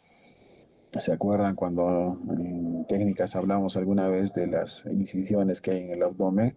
Se van a acordar que las incisiones que son horizontales son menos eventrógenas que las que son verticales. Entonces, las que van en la línea media, que son así paradas, arriba, abajo, o que son paramedianas, ¿no? Son las incisiones que más se van a eventrar. Porque, como se acordarán, la irrigación y la inervación del abdomen es así, viene desde la parte de atrás hacia adelante, ¿no es cierto? Entonces, cuando uno hace un corte horizontal, está seccionando un montón de arterias y nervios, ¿no? Arterias, venas y nervios. A diferencia de las horizontales en las cuales uno va a esquivar, digamos, y va a lesionar unos cuantos nervios y arterias, ¿no? Entonces, los cortes que son horizontales, por ejemplo, los que son tipo McBurney en el apendicitis, Rocky Davis, los de las incisiones subcostales, la incisión de Kocher en el hipocondrio derecho, cuando uno opera cálculos en la vesícula, son lesiones que muy pocas veces se van a eventrar. Es por eso que este tipo de eventración que ustedes ven acá con un corte horizontal son mucho más, como ustedes ven en la figura, son primero que se van a producir más y segunda que son así defectos, pues por lo general que poco a poco se van a volver muy grandes, a diferencia de estos que son así horizontes, que su probabilidad de hacer eventración es menor y si es que sucede no son tan aparatosos como estos casos, ¿no? ¿Qué es? Pero junto a lo que es hernia y eventración, existe otro término que se llama evisceración, que en este caso no es, en ese caso no tiene nada que ver con una eventración, no es lo mismo eventración y evisceración, no es lo mismo evisceración y hernia, ¿no? Para nada. En el caso de la evisceración, como su nombre dice, que se salen las vísceras, ¿no? Entonces, ¿qué pasa? Que a veces, a los pocos minutos u horas, a veces se sueltan los puntos. Cuando se sueltan los puntos se llama dehiscencia. Entonces puede haber una dehiscencia de la piel, o sea que se soltaron los puntos de la piel y se abre la piel y punto, se acabó la historia, ¿no? Pero a veces esta dehiscencia puede ser también en los planos más profundos, o sea que se suelte la aponeurosis, que se suelte el peritoneo, ¿no? Entonces en ese caso va a haber, pues según a eso, va a haber licencias completas o licencias incompletas. Licencias completas cuando se abren todos los planos, ¿no? Entonces, cuando nosotros suturamos, por ejemplo, la herida mediana, suturamos en un plano primero el peritoneo, después suturamos la aponeurosis, algunos ponen incluso puntos en el tejido subcutáneo y después de eso recién en la piel. Cuando se abren esos 4 planos, pues se llama completa. Pero cuando se abre alguno de esos planos, se va a llamar incompleta. Entonces puede ser que solamente se abra la piel o solamente se abra la aponeurosis, o sea, ¿no? Entonces eso se llama incompleta. Cuando la eviscencia es completa, o sea, cuando se ha abierto todo, a eso se llama evisceración. Entonces, como se ha abierto el peritoneo, la aponeurosis, el subcutáneo y la piel, ¿qué va a pasar en ese paciente? A los pocos minutos, horas o a veces días posteriores a la cirugía, como se abre todo, va a suceder esto, ¿no? Como su nombre dice, se va a eviscerar, o sea, las vísceras se van a salir. Entonces, si no se salen, por lo menos se van a mostrar. Entonces, en base a eso, tenemos 3 grados de evisceración. Hay grados en los cuales el paciente por lo general es flaquito, uno puede ver los intestinos por debajo, pero no se están saliendo, ¿no? Se ha abierto, como ven acá ustedes, la piel, el tejido celular subcutáneo, la aponeurosis y el peritoneo. Pero a pesar de que está abierto, pues uno solamente puede ver el intestino, pero no se ha salido. En la evisceración de grado 2 es la evisceración en la cual se sale, pero no ha sobrepasado los límites de la piel, ¿no? Entonces está ahí abajito nomás, ¿no? Ese es un grado 2. Y cuando ya, como en este caso, se ha salido todo completamente, a eso se llama evisceración grado 3. Entonces, esto va a definir por qué. Porque en el grado 1, yo lo único que puedo hacer, si el paciente está en mal estado, lo único que hago es volver a cerrar la piel y dejar de que esta evisceración se convierta a largo plazo en una eventración, porque poco a poco el peritoneo va a crecer, va a estar cerrada la piel, pero no la aponeurosis. Entonces con el tiempo, cuando el paciente esté más recuperado, podré operar su eventración, ¿no? O sea, en cambio, en estos de grado 3, en los cuales las vísceras se han salido, a veces se viscera el estómago, a veces el colon, a veces los intestinos, el epiplo, etcétera. En el caso de la grado 2 y la grado 3, son cirugías de emergencia, ¿no? Entonces, este es un paciente que ustedes cuando lo reciban van a tener que referirlo nuevamente, urgentemente, porque necesita ser operado de emergencia. Entonces, uno tiene que regresar todo esto y uno va cerrando nuevamente todos los planos, ¿no? Para evitar que este intestino, digamos, se lacere, se malogre, ¿no? Y se perfore con el tiempo, ¿no? Lo cual sería mucho más grave, ¿no? En cambio, en la de grado 1, uno puede solamente cerrar la piel y listo, se acabó la historia dependiendo del estado general del paciente. Ahora, si el estado general permite de que lo volvamos a entrar a sala y nuevamente le cerremos todos los planos, en buena hora, ¿no? Pero esto, como les digo, va a ser a veces una urgencia pues absoluta, como es una emergencia, pero a veces puede ser una relativa y uno esperar nada más a que esto vaya cerrando, ¿no? No cierra la piel y listo, se acabó. En cambio, en las grado 2 y en las grado 3, esas son cirugías de emergencia, ¿ya? Entonces, hoy día hemos entendido, perdón, qué es una hernia, qué es una eventración y qué es una evisceración, ¿ya? Entonces, chicos, no sé si alguien tiene una pregunta o un comentario al respecto.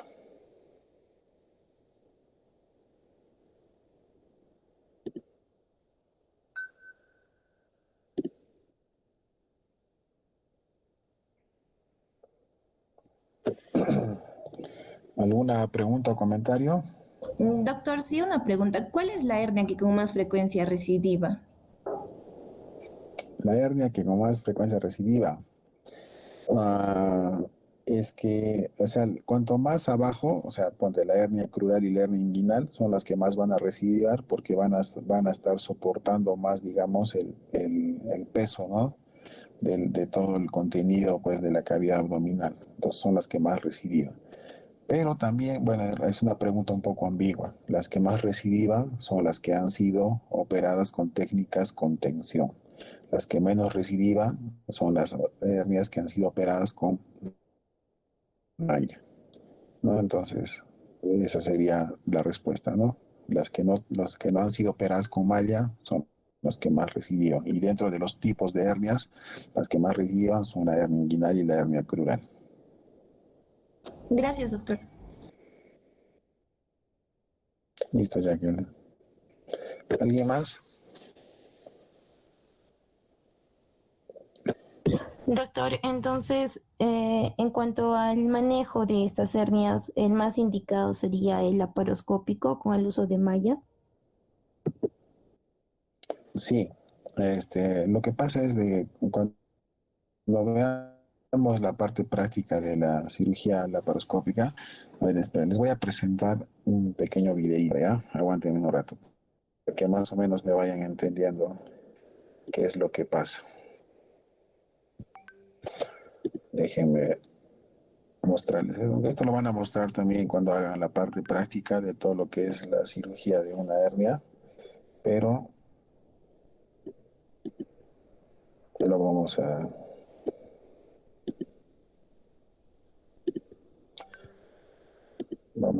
poner un video para que me entiendan un poco por qué es mejor operar con la laparoscopía que con cirugía abierta.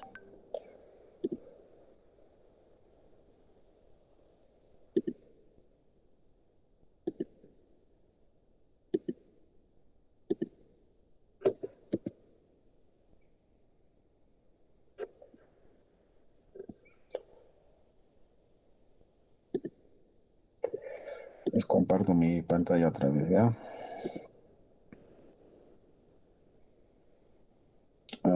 ¿Se ve la pantalla? ¿Sí, no? Sí, doctor. Doctor. Ya, ahora espere, déjenme buscar.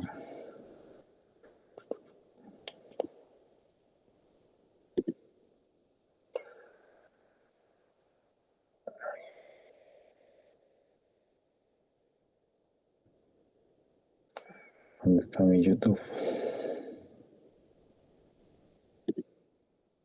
Acá está. ¿Se ve?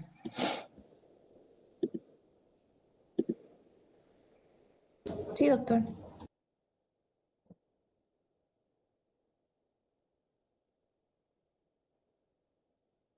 Miren, acá por ejemplo la hernia laparoscópica, lo que se hace es entrar por detrás, digamos, ¿no? Uno despega se llama flap peritoneal, ¿no? Despegas el peritoneo y ubicas, en este caso es una hernia derecha, ¿no? Una hernia derecha, lo que están viendo acá atrás son los componentes, ¿no? De la hernia. Acá está el cordón espermático, es lo que está disecando, yendo un poco al asunto. Ahí diseca el cordón espermático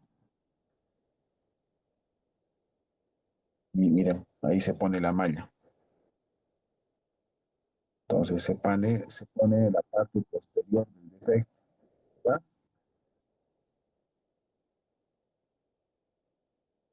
Miren, ahí está, estamos como parchando una llanta por atrás, ¿verdad?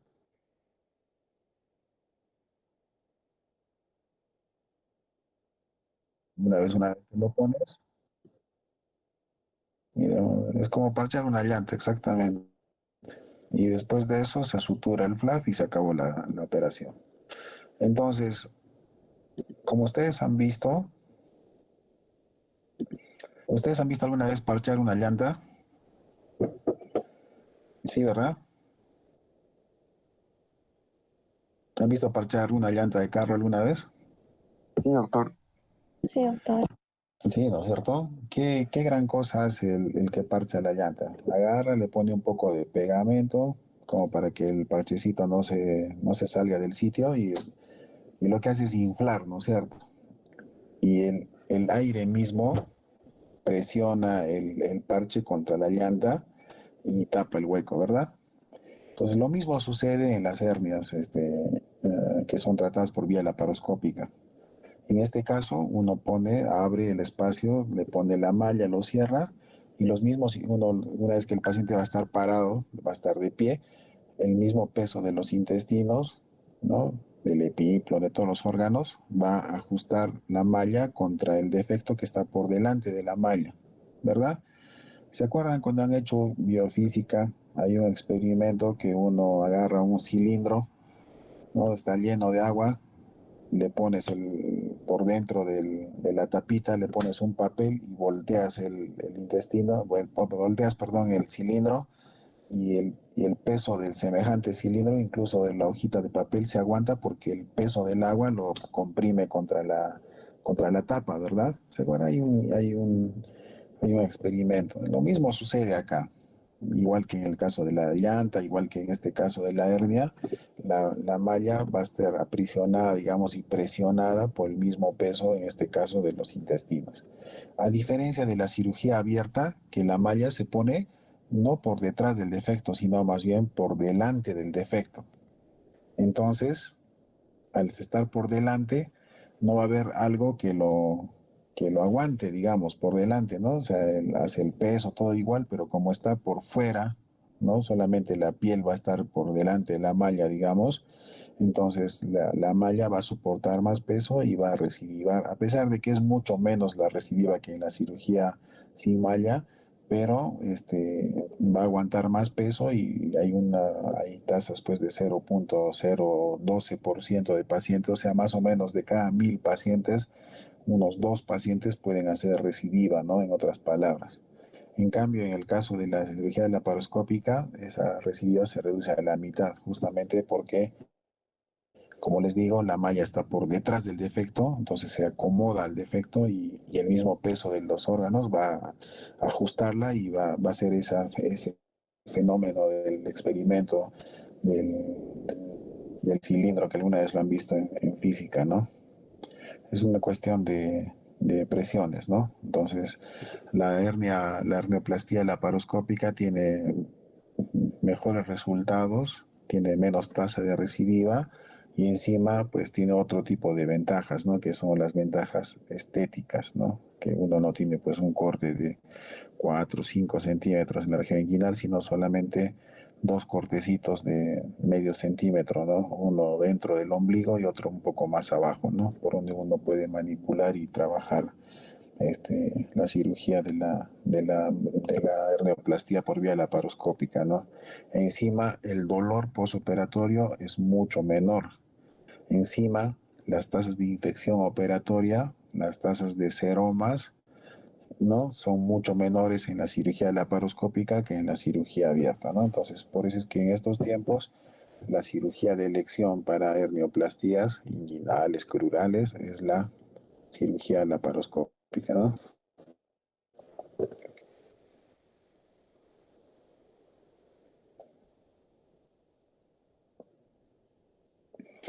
No sé, ¿alguna otra pregunta, chicos? ¿Algún otro comentario, por favor? Doctor, ¿y en qué caso se indicaría una cirugía abierta?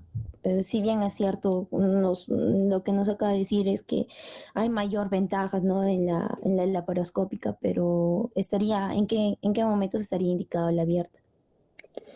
El caso de la abierta solamente estaría indicado en los pacientes que estén gravemente complicados y eso también es bien relativo. Por ejemplo, si yo tengo en realidad mucho más depende de la habilidad del cirujano que de la misma técnica.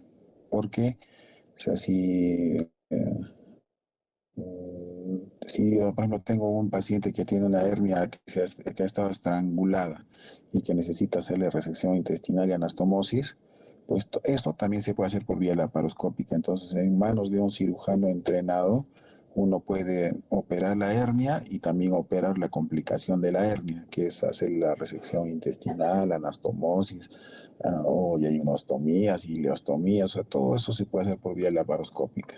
Entonces, en realidad, en estos tiempos, la indicación es laparoscópica, pero la diligencia es que depende de la habilidad del cirujano. ¿No? Hay cirujanos que no están entrenados y hacen cirugía abierta, ¿no?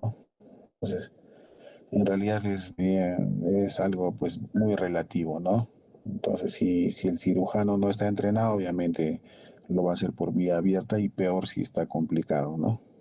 O sea, hay cirujanos que no saben manejar el hecho de hacer resecciones intestinales, anastomosis laparoscópicas, todo. Entonces, en ese caso, sí vamos a tener la situación de que tenga que ser por cirugía abierta, ¿no? Pero en manos entrenadas no tendría por qué hacerse por cirugía abierta todo eso, ¿no? Ya si el paciente, bueno, ahora, por otro lado, sí hay casos en los cuales la cirugía laparoscópica está contraindicada como cirugía, no por la hernia misma, sino que hay pacientes, por ejemplo, cardiópatas, pacientes que están chocados, cuya anestesia general, digamos, que se utiliza para la cirugía laparoscópica, va a perjudicar su estado general.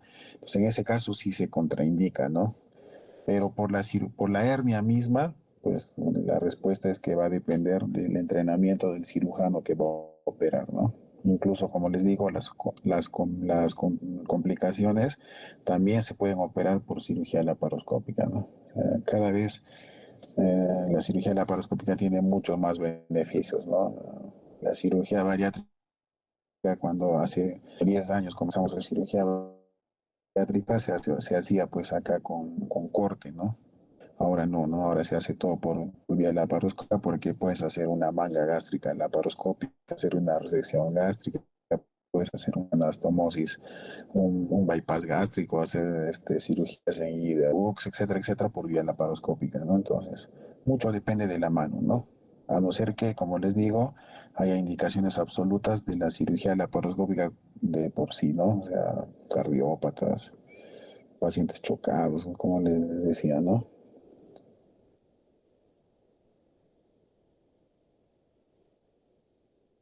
Gracias, doctor. Listo, Yoli.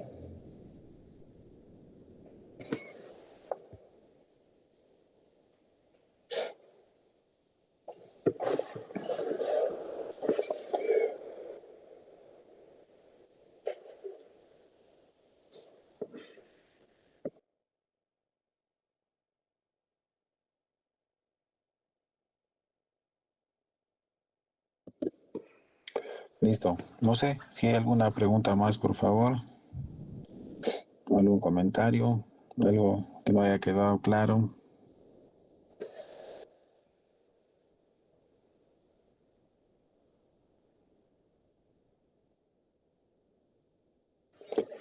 Listo, chicos. Entonces, si Doctor, no hay más preguntas, dime, Marilos. doctor, entonces, con respecto al examen, doctor, que va a ser este jueves, para los chicos creo que no estaban, es el ATLS capítulo 1, 2 y 5 y el artículo Medigraphic, ¿verdad, doctor? Ajá. Aparte de lo que hemos avanzado, pero con fines de orden, esos dos PDFs más, ¿ya? Ok, doctor. Gracias. Exacto.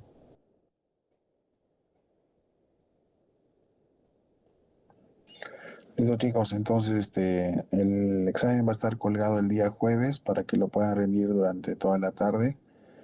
Y a la próxima clase no se olviden de que los dos primeros grupos los grupos que siguen en realidad comienzan a exponer acerca de hernioplastia abierta y hernioplastia laparoscópica, ¿ya? No hagan una cosa muy grande, pueden presentar videos, como les digo, para que podamos discutir y hablar acerca de lo que tendrían que ver pues en vivo y en directo en una sala de operaciones en realidad, ¿no?